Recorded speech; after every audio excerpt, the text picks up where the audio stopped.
Hello, it's Barbara. How's everyone doing? Well, I was getting a little lonely today, and so I thought I'd give my old friend Delores a call. Let's see if she's around. Let me dial this number here. Hold on just a second. Here we go. Oh, it's ringing. Hello?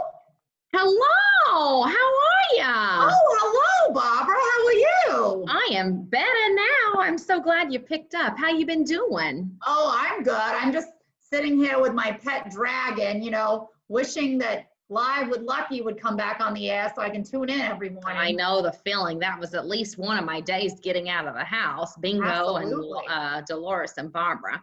Well, how you feel about reading a book? You got some time? Oh, fancy calling me for that reason. I can't believe it. Yeah, do you have one in mind? I do. Now it's kind of long, but it's worth it. It's one of my favorite classics. It's kind of old. It's called the Big Orange Splot. Oh, that looks lovely. I would love to read that. I have all the time in the world these days. Well, I'll start it out on this page, and then I'll hold it up, and you can read. Okay. That sounds fantastic.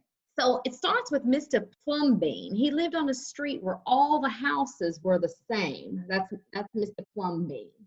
Oh, Okay. all the houses. That sounds very boring. Yeah, really. So here we go. Yeah, sorry, Delores. Okay, can you see that? Yeah, he liked it that way. So did everybody else on Mr. Plum Bean's street. This is a neat street, they would say. Then one day, a seagull flew over Mr. Plum Bean's house, and he was carrying a can of bright orange paint. No one knows why. There's the bird. I have never seen a bird carrying a pot of paint before. That's very Well, you know what? He dropped the can, no one knows why, right over Mr. Plum Bean's house. Oh my goodness. Such a peculiar story. Okay, lots of words here. Get ready. Okay. It made a huge big orange splot on Mr. Plum Bean's house. Ooh, too bad, everybody said. Mr. Plum Bean will have to paint his house again. I suppose I will, said Mr. Plum Bean. But he didn't paint his house right away. He looked at the big orange splot for a long time, and then he went about his business. The neighbors got tired of seeing that big orange splot. Someone said, Mr. Plum Bean, we wish you'd get around to painting your house. Okay, said Mr. Plum Bean. That's the end of the page. Oh, there it is on the roof. Yeah. I wonder if he's just getting used to it. A little unsightly, huh? It is a little unsightly. Well, he got some blue paint, and he got some white paint, and that night he got busy. He painted at night, as you can see there. Oh, yes, there he is. Painted at night because it was cooler. When the paint was gone, the roof was blue, the walls were white, and the big orange spot was still there. Then he got some more paint. He got red paint, yellow paint, green paint, and purple paint. And oh my goodness, look at what he's doing to his house. In the morning, the other people on the street came out of the houses. Their houses were all the same. But Mr. Plum Bean's house looked like a rainbow. It was like a jungle. It was like an explosion.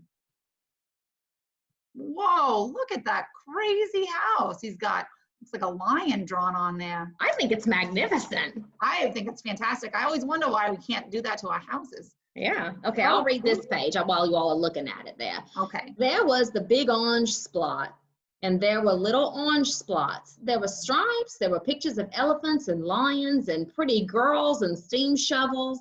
The people said, Plum Bean has popped his cork, flipped his wig, blown his stack, and dropped his stopper. They went away muttering. That day, Mr. Plum Bean bought carpenter's tools. That night, he built a tower on top of his roof, and he painted a clock on the tower. Oh my gosh, it sounds like he's losing his mind. And the next day, people said, Plum Bean has gushed his mush, lost his marbles, and slipped his hawser. They decided they would pretend not to notice.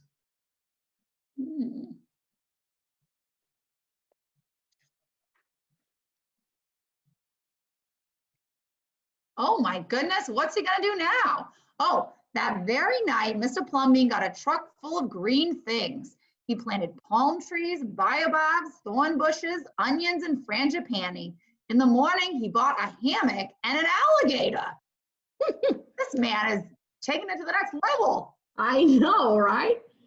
When the other people came out of the houses, they saw Mr. Plum Bean swinging in a hammock between two palm trees. They saw an alligator lying in the grass, and Mr. Plum Bean was drinking lemonade. Oh my goodness. But his house looks like so much fun now. I'll let you read this page real quick. Okay, let me just show you. Oh, there he is in his little hammock with his lemonade. Yeah. And the elephants and the alligator. Okay. Plum Bean has gone too far. This used to be a neat street. Plum Bean, what have you done to your house? The people shouted. My house is me, and I am in it. And I am it. My house is where I like to be, and it looks like all my dreams, Mr. Plum Bean said. The people went away. They asked the man who lived next door to Mr. Plum Bean to go and have a talk with him. Tell him that we liked it here before he changed his house. Tell him that his house has to be the same as ours so we can have a neat street. Well, they sound like potty poopers to me. Don't they? Well, the man went to see Mr. Plum Bean that evening, and they sat under the palm trees drinking lemonade and talking all night long. That sounds quite lovely. Yeah, it does, doesn't it? Early the next morning, the man went out to get lumber and rope and nails and paint, and when the people came out of their houses, they saw a red and yellow ship next door to the house of Mr. Plum Bean. Oh my goodness. Now his neighbor's going crazy. Or is he going creative? Maybe he's going crazy and creative are kind of similar. Yeah, here we go. What have you done to your house? They shouted at the man. My house is me and I am it. My house is where I like to be and it looks like all my dreams, said the man who had always loved ships.